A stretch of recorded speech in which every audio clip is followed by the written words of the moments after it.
ছাড়ো তো, ডিস্টার্ব করো না, আমার অফিসিয়াল ট্যুর আছে, আমাকে বের হতে হবে। আজকে তো ছুটির দিন, আর ছুটির দিনে অফিসিয়াল ট্যুর কিসের?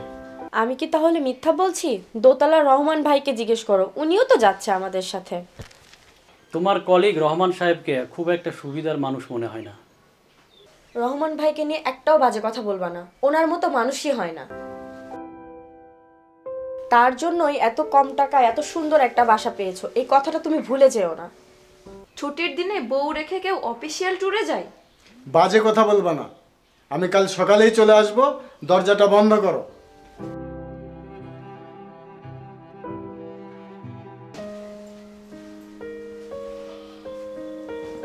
এটা কার বাসা?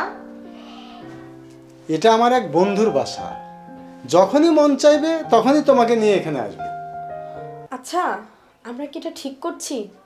তোমার বউ, আমার হাজবেন্ড, এদেরকে আমরা দিনের পর দিন ঠকাচ্ছি।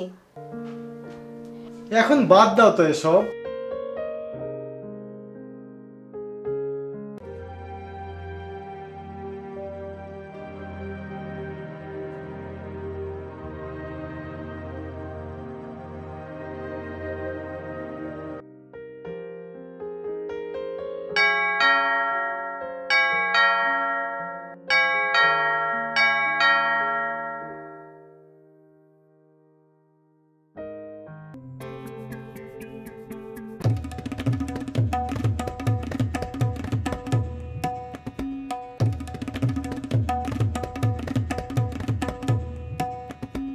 তুমি থাকো, আমি উপরে যাই। আরে যাবেন কেন? এক কাপ চা খেয়ে যান। না না, কে আসছে গো?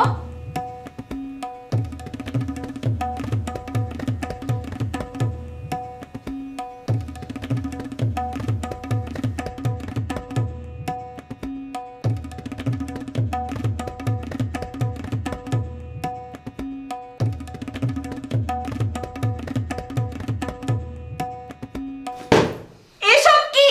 ছি ছি ছি ছি ছি ছি ছি, তুমি এত নিচে নেমে গেছো, ছি। দুশ্চরিত্রা, চরিত্রহীন। দুশ্চরিত্র, ছোট লোক, আমাকে ঠকানো তোমার একটু খারাপ লাগলো না? ছি। তুই নিজে কি, হ্যাঁ? নিজে কি তুই? বেয়াদব, কাকে কি বলছো তুমি? বেয়াদব কাকে বলছো? আমি সব জানি রহমান।